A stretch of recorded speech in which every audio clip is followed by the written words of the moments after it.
Hello, everyone. I'm Simon Preston, and welcome back to Reggae Boys Commentary. Yep, this is the channel where we come together to discuss everything in relation to Jamaican football.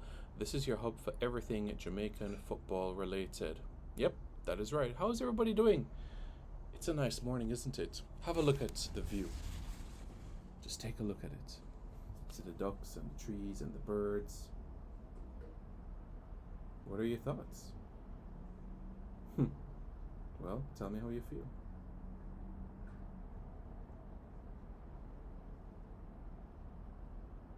Well, let me know.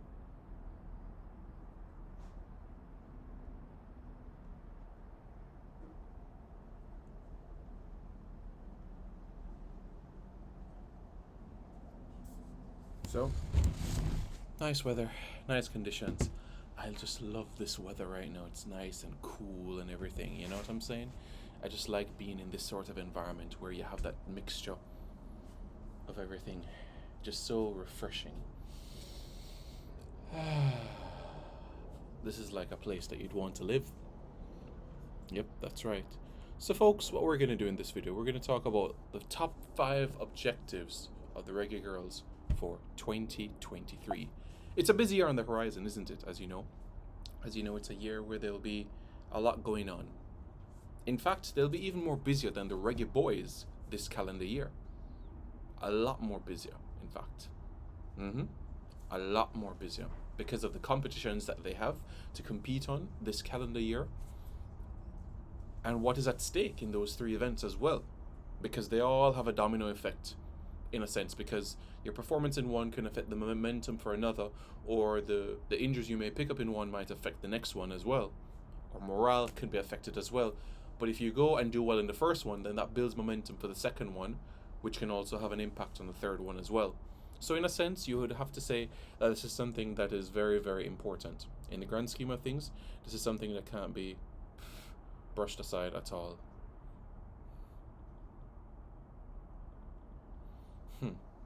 So, just let that sink in right there.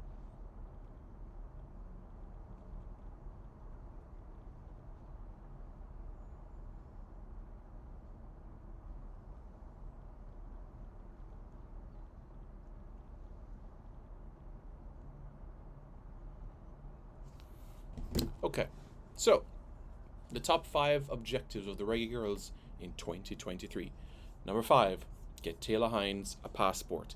Yes, the 23-year-old Taylor Hines was born in England. She started her career at Northampton Town before joining Arsenal, and after Arsenal she went over to Everton, spent 2 seasons there, and now she's plying her trade at Liverpool Football Club. Yes, that's right, she can play as a midfielder, a fullback, a wingback. This versatility is something that we need in the squad. I've spoken of versatility in the form of Tiffany Cameron. Taylor Hines is another player that can add this sort of ilk to the national team. She competed at the Under-17 FIFA World Cup for England, which was back in 2016, so she has the experience already in playing in a FIFA tournament, and also has played for England at Under-19 level as well, and she was also part of the Liverpool squad that won the FA Women's Championship for the 2021-2022 season. She played an important role where this is concerned for her team. Taylor Hines, we need that passport for her so that Jamaica can have a good showing moving forward in this calendar year. So, at number 5, it's Taylor Hines. Yep, that is right. At number 4, it's an important one, and that is to arrive 2 weeks. 2 weeks, that's right. 14 days prior to our opening game against Brazil. Yes, that is right, folks. You remember the last campaign, there was a lot of hurdles along the way as it relates to travel. Yeah, as we know that the girls travel to Africa just to get to Scotland, when I'm not a travel agent, but I can tell you that from Kingston, Jamaica, you can get to Scotland in 2 flights, or you could even go from Kingston to Gatwick and take the train from London, Houston up to Glasgow. I do it all the time, so I know it quite well. So it's not rocket science, but if you're leaving from the United States, it's quite simple as well. You could fly to London, you could fly to Manchester, and you could take the train from Manchester up to Glasgow if you don't want to fly to Glasgow Airport. It's not challenging. It really, really isn't. And the trains are efficient. One time in my entire life in the UK has a train been left late.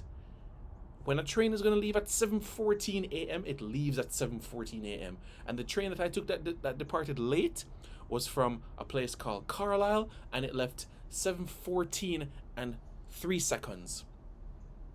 3 seconds late, 3 seconds leaving the port. So it just shows the efficiency of how they take this seriously. And hopefully this is something that we can use as well as Jamaicans, so that we can take punctuality more seriously. So, back to the point. Jamaica plays France in their opening game, July 23, in Sydney Football Stadium. Jamaica will be based in Melbourne. Yes, that is right. Do you know how far Melbourne to Sydney is? Well, we're talking about... Well, we're not going to drive there. But driving distance is far. Flying distance, an hour and a half. So not far. So like Kingston to Fort Lauderdale, in a sense. Perth is all the way on the other side of the world. Other side of the country, Western Australia. And then Melbourne for the last game of the tournament against Brazil. So, getting accustomed to conditions, the time zone, the facilities, the weather, all of this will be critical. Get the media stuff out of the way, sponsorship requirements out of the way early. I know that there's a Jamaican diaspora in Australia. Let them handle stuff with the girls before the preparation intensifies. Let this be a factor that is handled as soon as possible. Not the day before the game, not 48 hours before kickoff, not 72 hours before kickoff. This is to be arranged long before kickoff. After training, the girls want to go eat and rest, explore, catch up with family, friends, relatives. We cannot allow sponsorship engagements to be done so close to kickoff. We saw what happened 4 years ago. Let's not make the same mistake 4 years onwards. So, at number 4, arriving in Australia a fortnight before kickoff. At number 3, it is a very compelling one in this case, because this is something that the Reggae Girlz has the ability to do. So, they've competed at the 2007 edition of the Pan American Games, which took place in Rio de Janeiro, Brazil, where Tashana Vincent got on the score sheet in Jamaica's victory against Ecuador. They also drew with Uruguay in that tournament in particular as well. In 2019 in Lima, Peru, Jamaica registered a win as they finished 7th within the tournament in particular. But now, number 3, get a medal in the Pan American Games. Yes, that is right, get a medal at the Pan American Games. With the squad at Jamaica's disposal, I know October not all players will be available for the Pan American Games, but with the squad that is available, especially those based in North America, that squad in itself is enough. Enough, even if European players are not available. The squad at her disposal apply their trade within the United States, professionally and also collegiately, have the ability to get Jamaica a medal at the championship. A medal at the championship is absolutely realistic, and that is something that can be achieved in Santiago, Chile. So number 3, get a medal at the Pan American Games. Number 2, it's something that we have never done before, but something that is also achievable. And you could basically say 2 victories away or 1 win and a draw away. But I'm telling you, you're going to need all 12. We're going to need the 12th man for this one. The National Stadium is going to need to be full for this one. Absolutely going to need to be full for this one, because this is something that could be history within the making. The Jamaicans qualified for France 1998. The women, France for 2019. Let's get back to France again for Paris 2024. Yes, that is right. Qualify for the 2024 Olympic Games in Paris. That is right. That is something that needs to be mentioned. That is right. Something that is absolutely critical in the grand scheme of things. Getting and qualifying for the 2024 Olympic Games. The Olympic Games is the only FIFA tournament outside of a beach World Cup and a futsal World Cup where Jamaica is not qualified for. And Jamaica faces Canada in a home and away series. Canada at home on Jamaican soil, and then going away to Toronto. So, your thought, folks. What are your thoughts? Let me know your thoughts in the comments below. Can Jamaica do that? And finally, at number 1 on this list, get to the round of 16 of the 2023 FIFA Women's World Cup.